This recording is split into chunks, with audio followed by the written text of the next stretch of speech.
महाराणा प्रताप को कई मध्ययुगीन इतिहासकारों ने कीका नाम से संबोधित किया है। कीका नाम राणा को भीलों से मिला था, जिनकी संगत में उन्होंने अपने शुरुआती दिन बिताए थे। दक्षिण पश्चिम मेवाड़ में रहने वाले भील आमतौर से गुजराती बोलते थे। भीलों की बोली में कीका का अर्थ होता है बेटा। राणा प्रताप के बारे में मशहूर था कि वो जहां भी जाते थे, जाने से पहले मेवाड़ की मिट्टी उठाकर उसे अपने माथे से लगाते थे और एक चुटकी मिट्टी को वो एक कपड़े में बांधकर हमेशा अपने साफे के एक कोने में रखते थे। सबसे बड़े पुत्र होने के बावजूद 1572 में जब राणा उदय सिंह द्वितीय का देहांत हुआ तो उन्होंने अपने 9वें नंबर के पुत्र जगमाल को अपना उत्तराधिकारी बनाया। यह अलग बात है कि राज्य के मंत्रियों और दरबारियों ने अंततः राणा प्रताप को गद्दी पर बैठवाया। Maharana Pratap the invincible warrior की लेखिका रीमा आहूजा बताती हैं। राजपूतों में तब तक एक प्रथा बन गई थी कि ज्येष्ठ पुत्र मुखाग्नि के लिए नहीं जाता था। शायद इसलिए भी कि वो एक उस समय की बात है कि कहीं कोई आक्रमण करे, कुछ हो जाए, तो जब तक की ताजपोशी नहीं होती थी, भावी सम्राट अंदर ही रहते थे। प्रताप नहीं थे वहाँ। साथ में जगमाल को नहीं देखा तो कुछ जो सीनियर्स थे उनका थोड़ा माथा ठनका, तो उन्होंने एक और जो भाई थे उनसे पूछा कि जगमाल नहीं दिख रहे, तो उन्होंने कहा आपको पता नहीं, वो तो अपनी राजगद्दी पे बैठने की तैयारी हो रही है। ये बात सुनने पर दो जो चीफ्स हैं वो और कई और लोग तुरंत, उनके छोटा सा राजमहल था गोगुंदा में, ये अंदर जब गए तो वहाँ देखा कि दरबार में जगमाल पहले से ही एक स्थान को ग्रहण करके बैठे हैं। तो ये जो दो थे, इन्होंने इनका एक दाएं की तरफ से एक बाएं की तरफ से हाथ पकड़ के बोले कि महाराजा नहीं महाराज, कि महाराज आपने कुछ गलती करी है, आप भूल रहे हो कि आपको कहाँ बैठना है। ये स्थान तो आपके बड़े भाई का है, आइए हम आपको जहाँ बाकी राजा के भाई बैठते हैं वो स्थान बताते हैं। और ये कहकर उन्होंने उनको थोड़ा आगे की तरफ तक ले गए। तो जगमाल उस वक्त बहुत गुस्से में आकर कुछ कह नहीं सकते थे। ये भी एक चीज है कि सबके सामने क्या बोले, तो वो गुस्से में लाल पीले जिसको कहते हैं होकर और वहां से निकल गए। बाकी इन लोगों ने कुंवर प्रताप को ढूंढने की कोशिश की और वो गोगुंदा के बाहर ही एक बावड़ी है, वहीं पे महादेव का मंदिर है, तो वो वहां पर थे क्योंकि वो मेवाड़ छोड़ने की तैयारी में थे। सबने इनको रोका और वहीं पर एक पत्थर पे इनको आसीन करके और राज अभिषेक उसी वक्त वहीं के वहीं करा। इसके बाद जगमाल ने गुस्से में मेवाड़ छोड़ दिया और अकबर ने उन्हें जहाजपुर की जागीर उपहार में दी। राणा प्रताप के राणा बनने से 4 साल पहले ही 1568 में मेवाड़ की राजधानी चित्तौड़ पर मुगलों का कब्जा हो चुका था।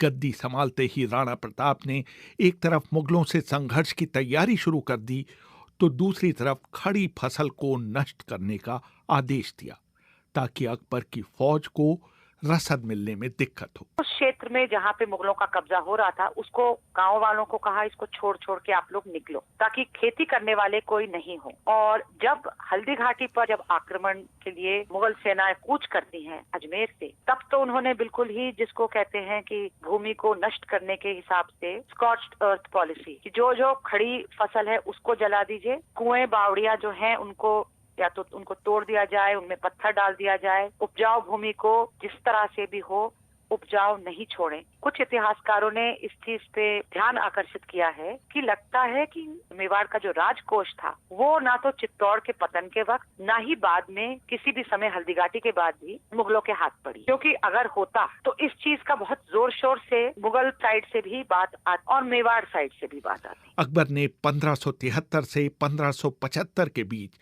प्रताप के पास अपने 3 दूत भेजे, राजा मानसिंह, उनके पिता राजा भगवंत दास और अकबर के नवरत्नों में से एक राजा टोडरमल। लेकिन ये तीनों ही प्रताप को मनाने में असफल रहे। मानसिंह की मेवाड़ यात्रा का बहुत रोचक वर्णन अमर काव्य वंशावली और राज रत्नाकर में मिलता है। महाराणा प्रताप ने मानसिंह के सम्मान में उदय सागर झील के किनारे भोज का आयोजन किया था। जब भोजन परोसा गया तो महाराणा की जगह उनके बेटे अमर सिंह आए। जब मानसिंह ने महाराणा प्रताप के बारे में पूछा तो उन्हें बताया गया कि उनके पेट में तकलीफ है, इसलिए वो इस भोज में शामिल नहीं हो पाए हैं। मानसिंह ने इसे अपना अपमान समझा और वो बीच में ही भोज छोड़कर चले गए। जब वो चलने लगे तो राणा ने उन पर कटाक्ष किया कि उन्हें अकेले नहीं बल्कि अपने फूफा अकबर के साथ आना चाहिए था। मानसिंह के जाने के बाद प्रताप ने उन बर्तनों और प्लेटों को धुलवाया जिसमें उन्हें खाना परोसा गया था, ताकि उनकी नजरों में उस पाप को धोया जा सके जो उन्होंने अपनी बुआ को शादी में सम्राट को देकर किया था। इस कटुता की परिणति हल्दी घाटी की लड़ाई में हुई, जहां 21 जून 1876 की तपती दोपहरी में दोनों फौजें आमने सामने खड़ी हुईं। मुगल फौज का नेतृत्व कर रहे थे राजा मानसिंह। मुगलों को शुरुआती सफलता तब मिली जब मेवाड़ की फौज का मुख्य हाथी रामप्रसाद का महावत एक तीर से मारा गया। इस घटना का विवरण अब्दुल कादिर बदाऊनी ने मंतखब उत तारीख में दिया है। मानसिंह बहादुरी दिखाते हुए अपने हाथी को आगे ले आए। राजपूतों ने उनको रोकने के लिए हाथियों का ही इस्तेमाल किया। इस बीच मानसिंह की मदद के लिए हाथियों के कमांडर हुसैन खान भी आगे आ गए। मुगलों के एक हाथी ने राणा की फौज के मुख्य हाथी पर जबरदस्त हमला किया, जिसमें उसका महावत मारा गया। मानसिंह की सेना का एक महावत उस हाथी पर सवार हो गया और वो उसे मुगल सेना की तरफ ले गया। बाद में जीत की खबर राणा के रामप्रसाद हाथी के साथ मेरे जरिए बादशाह अकबर को भेजी गई। इस बीच चेतक पर सवार महाराणा प्रताप हाथी पर सवार मानसिंह के सामने आ गए। उन्होंने उनके ऊपर भाले से हमला किया। उस समय जो महाट थे उनके मानसिंह के, उसकी मृत्यु हो गई और हाथी थोड़ा बौखला के भागने लगा। लेकिन उसी समय हाथी के सूंड में जो तलवार थी उससे चेतक के पैर घायल हो गए। तो दोनों तरफ एक तरह से ये हो गया कि मानसिंह थोड़े असंतुलित हो गए। कहानी में तो ये भी है कि हावड़े के पीछे छुप गए, लेकिन इधर प्रताप का घोड़ा जख्मी हुआ, उधर मानसिंह का हाथी थोड़ा भागने लगा। उसको काबू में करने के लिए काफी मुश्किल रही और इस मुश्किलातों के बीच में बहुत सारे मुगल सेना के लोगों ने मानसिंह को बचाने की कोशिश की, उनका घेराबंदी की और उसी समय प्रताप को पकड़ने के लिए उनकी घेराबंदी की। तो प्रताप किसी तरह से वहां से निकल आए और वापस युद्ध के बीच में ही जहां ज्यादा मेवाड़ी थे उस स्थान पर आ पहुंचे। जैसे ही चेतक को चोट लगी, मुगल सैनिकों ने प्रताप पर तीर बरसाने शुरू कर दिए। राणा की फौज के जनरलों ने तय किया कि उन्हें युद्ध क्षेत्र से चले जाना चाहिए। मुगलों को भ्रमित करने के लिए उनकी जगह मानसिंह झाला ने ले ली। उनके सिर के ऊपर मेवाड़ की राजसी छतरी लगी हुई थी। महाराणा को एक तरह से विवश किया गया कि आपको एक टैक्टिकल रिट्रीट करनी पड़ेगी, आपको रणभूमि इस समय छोड़नी पड़ेगी ताकि आप पुनः लड़ सकें। और अगर आप भी यहाँ पे काम आ जाते हैं, समाप्त हो जाते हैं, तो हो सकता है अकबर जगमाल को गद्दी दे दे। तो ऐसी स्थिति में महाराणा प्रताप को निर्णय जिसका भी है, महाराणा प्रताप ने रणभूमि छोड़ी। विदा ने सारे जो छत्र छवर जो होता है वो पहने और वहीं पे वो शहीद हुए हैं। और इसी को लेकर बाद में उस परिवार, उस कुल को, उनके वंशजों को वही अधिकार दिए गए, उनको राजराणा भी कहा गया। उधर चेतक, जिसके पैरों से बेइंतहा खून निकल रहा था, प्रताप को अपने ऊपर बैठाकर सुरक्षित स्थान पर ले गया। वहीं दिल के दौरे से उसने दम तोड़ दिया। अभी भी लोग बताते हैं जो ज्यादा घुड़सवारी करते हैं कि एक अच्छा घोड़ा वो होता है जो आपके दिमाग में जो बात है उसको पहले ही समझ ले। चेतक ने जान भी बचाई इनकी और जब युद्ध मैदान से जाना था तो जैसे कि कहते हैं ना कि बिल्कुल हवा की गति से उनको लेके गया, लेकिन घायल था। और आखिरकार जाकर एक ऐसी खाई आई तो चेतक रुका नहीं। रुकता तो शायद सवार के साथ घोड़ा भी खाई में गिरता और उसने उस खाई को पार कर लिया। लेकिन ये पैर घायल, एफर्ट इतनी दिन भर से लड़ रहा था, शायद हार्ट अटैक ही हुआ होगा, क्योंकि घोड़ों का एक कहते हैं कि कभी कभी शौक से भी ऐसा हो जाता है। तो अपने जख्मों से गए या वो इस तरह से गए, लेकिन जिसको कहते हैं ना कि दिलेर है और दिलेर ने एक दिलेर की मौत को स्वीकार किया या दिलेर की मौत मरे, वहीं के वहीं वो निढाल हो गए। रण बीच चौकरी भर भर कर चेतक बन गया निराला था। राणा प्रताप के घोड़े से पड़ गया हवा का पाला था। जो तनिक हवा से बाग हिली लेकर सवार उड़ जाता था। राणा की पुतली फिरी नहीं तब तक चेतक मुड़ जाता था। गिरता न कभी चेतक तन पर राणा प्रताप का कोड़ा था। वो दौड़ रहा अति मस्तक पर, वो आसमान का घोड़ा था। वो आसमान का घोड़ा था। इसके बाद राणा प्रताप ने अकबर की सेना के खिलाफ अपनी रणनीति बदल दी। वो छापामार युद्ध करने लगे।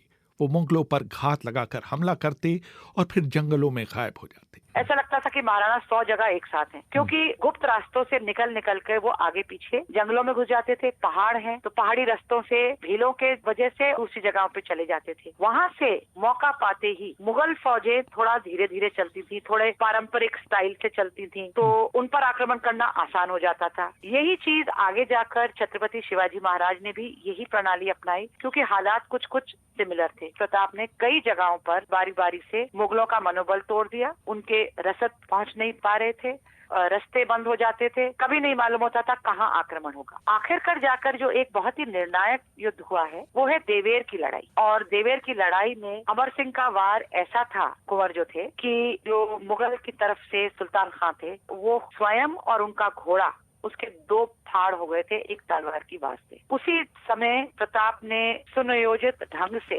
36 छावनियां मुगलों की एक साथ नष्ट करी। इस बीच राणा प्रताप के बेटे अमर सिंह ने अजमेर के गवर्नर खाने खाना के परिवार की महिलाओं और बच्चों को बंदी बना लिया। ये खाने खाना और कोई नहीं, हिंदी के मशहूर कवि रहीम थे। जब प्रताप को ये बात पता चली तो उन्होंने अपने बेटे से तुरंत उनके परिवारजनों को छोड़ने के लिए कहा। इनका जो परिवार जनाना है वो लड़ाई के दौरान अमर सिंह के हाथ आ गए, और जब ये बात प्रताप को पता पड़ी तो वो काफी अपने पुत्र से नाराज हुए। उन्होंने संदेश भेजा कि हम लोग महिलाओं से लड़ाई नहीं करते हैं, ये हमारे खिलाफ है और आप इन्हें तुरंत बाइज्जत वापस पहुंचवाइए। अमर सिंह ने यही किया, और इस बात के अब्दुल रहीम खाने खाना इतने कायल हुए कि उन्होंने प्रताप के लिए कुछ दोहे लिखे। 1596 में शिकार खेलते हुए महाराणा प्रताप को चोट लगी, जिससे वो कभी उबर नहीं पाए। 19 जनवरी 1597 को मात्र 57 वर्ष की आयु में उनका देहांत हो गया।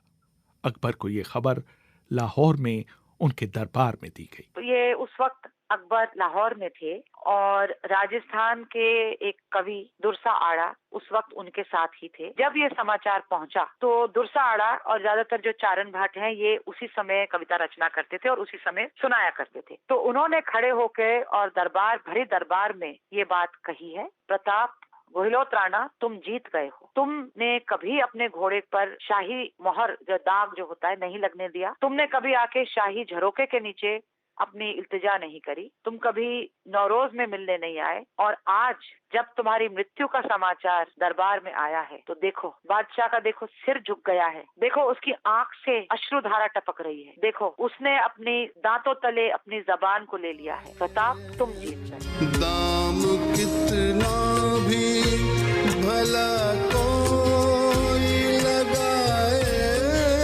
लेकिन अपनी माटी का कोई रंग न बिकने पाए, अपनी माटी का कोई रंग न बिकने पाए। रेहान फजल, BBC, दिल्ली।